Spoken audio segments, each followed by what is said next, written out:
Welcome to the Activated Story Theater's 192nd podcast. This episode we bring you Hina and the Moon, a story from Hawaii.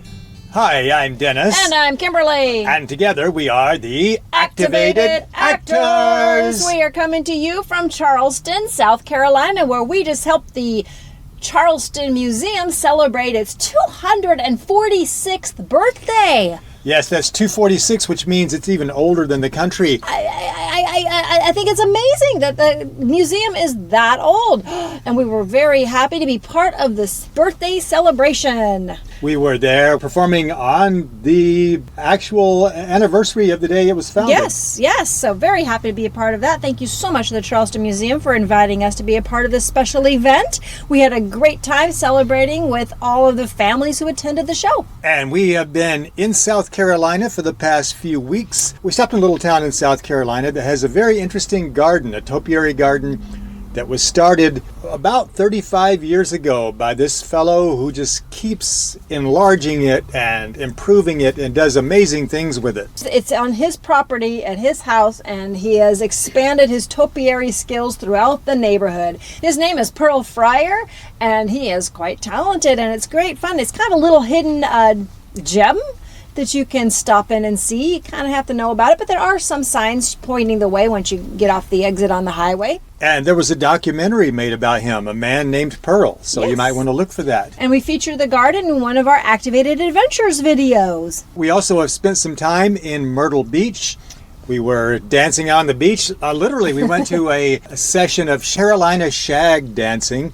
Carolina shag is sort of like the jitterbug. It's something that we're trying to learn. We have not mastered shag dancing at all, but in fact, I have a hard time following. It's a couples dance, and the guy is supposed to lead and twirl the girl around and show her what to do, and I have a hard time following. I'd rather lead than follow. And there is a famous place called Fat Harold's Beach Club that teaches shag dancing and has sessions where you can come and dance. Right. And it's been there for over 50 years. Yes, so we had fun doing that, and we got to play on the beach in Myrtle Beach, of course, and then we are now in Charleston, South Carolina. We've also been doing some scavenger hunts as we've been going. It's kind of a new thing for us. We've discovered this app that you can put on your phone, and it's called Scavenger Hunt, and there are several throughout the country. So this year we've been stopping in places and doing these little scavenger hunts that helps us explore the cities. We did one in Columbia, South Carolina. We did one in Myrtle Beach, and we did one in Charleston.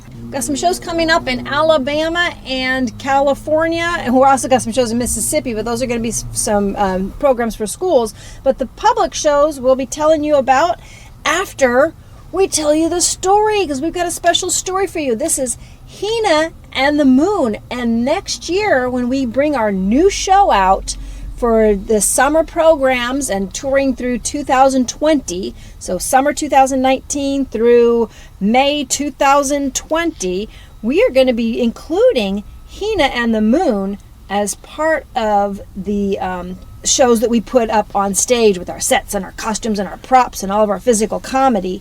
So if you get a chance, you might get to see Hina and the Moon performed on stage, a slightly different version. This is going to be our podcast version. Right now, Hina and the Moon, a story from Polynesia.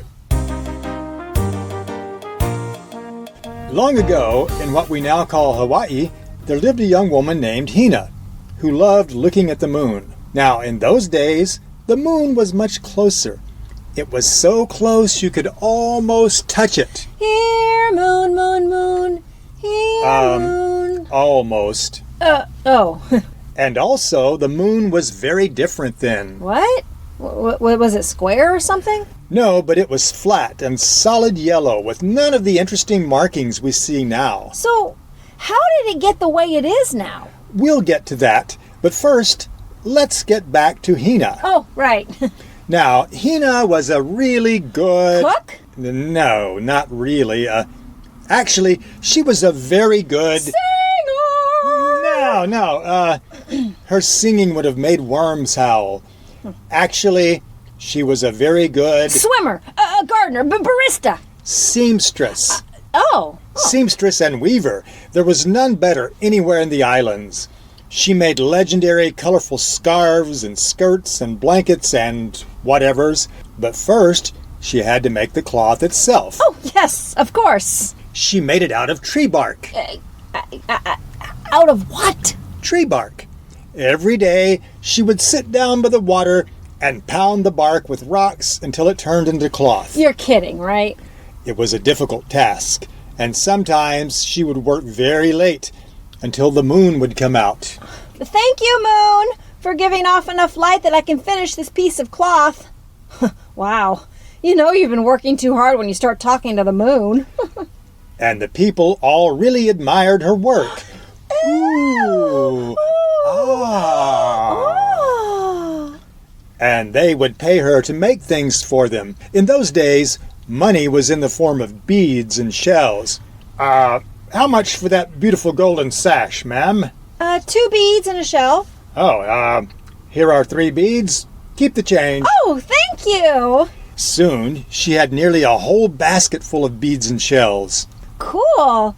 I better start deciding what I want to buy with them. But she didn't have to worry about that because she had a problem. Her unpleasant husband, Maui. Hey, who you calling unpleasant? I ought to clobber you for that. Oh, Maui. Hey, have you seen that little basket of shells and beads I had under the bed? No, I don't know what you're talking about. Hey, look at my new bracelet, ain't it cool? Yes, how about that? Yes, she had to be very careful to hide the money she earned from weaving and sewing, because if he got his hands on it, he would spend it on himself. Hey, if you want some money, maybe you should go to work too. Me? I can't work. I'm too busy standing guard. Against what? Elephants. There are no elephants around here. See? I must be doing a good job. But she kept on working, pounding the bark into cloth for many hours, and sometimes talking to the moon. Oh, Mr. Moon. Oh, how I envy you. You look so bright and happy up there in the sky. Well, you know, my life has its ups and downs. Huh?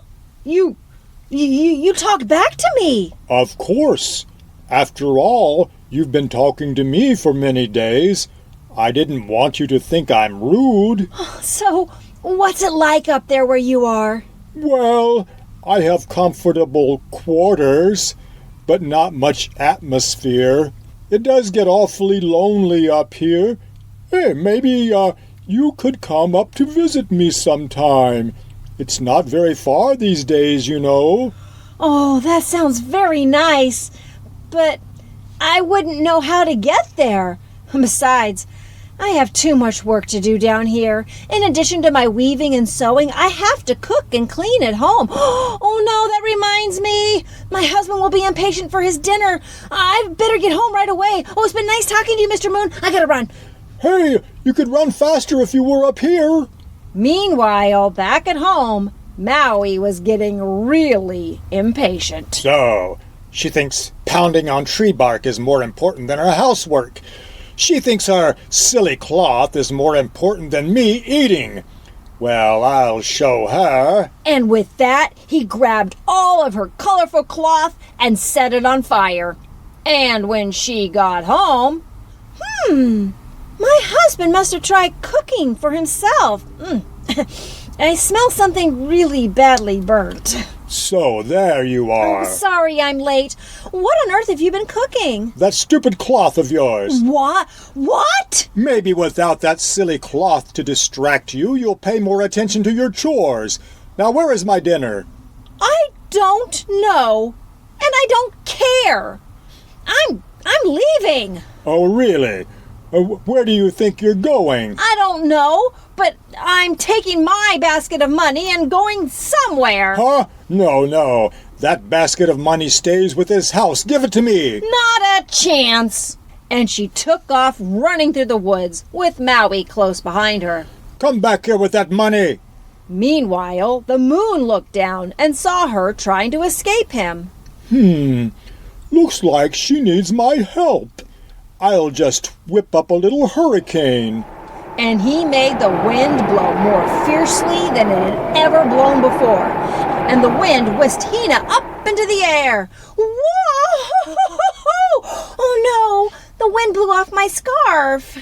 And the long, colorful scarf she was wearing became the rainbow. Oh no, I dropped my basket too. And the beads and shells spilled out of her basket and became stars. The wind carried Hina herself all the way to the moon, and she was never seen again. But many people say that she stayed there forever and really loved it. They also say that she kept on weaving cloth up there. She wove so much cloth that it still can be seen from the earth. Her cloth is what makes all the markings on the moon. And now the moon is no longer just solid yellow. It now shows off Hina's handiwork for the whole world to see. And that's the story of Hina and the moon. A story from Hawaii. Did you know that the anniversary of walking on the moon is coming up? It will be 50 years. Right, 50 years coming up in July of this year. A lot of the libraries will be doing summer reading programs that are going to be celebrating the fact that it's been 50 years since we visited the moon. Okay, now as we mentioned, we have a show coming up in Alabama. We are going to be in Mountain Brook, Alabama. We're going to be putting on The Hat Seller and the Monkey, which is a fun story with tons of physical comedy in it. If you've ever read Caps for Sale, that's kind of the story that we're going to be doing. But we act it all out with a whole bunch of hats and a hat seller and, of course, a crazy, goofy monkey. And that is going to be on February 5th. Now, this library does a special event. They have a light dinner that they serve at, I believe, at 5:30? Yes. Yeah, at 5:30, and then our show begins at 6 o'clock. So you come, you get a bite to eat, you get to have dinner with your family, and watch live theater right there at the library. And later on, the same month, we'll be in California. We are going to be jumping all over the country in February. So you can also find us in Los Angeles County at the Diamond Bar Library in Diamond Bar. And that will be on February, it's going to be at the end of the month, February 27th at 4 o'clock. That will be a show, a free show at the Diamond Bar Library. We'll be putting on 2 more stories there from our current production, which is Tuneful Tales.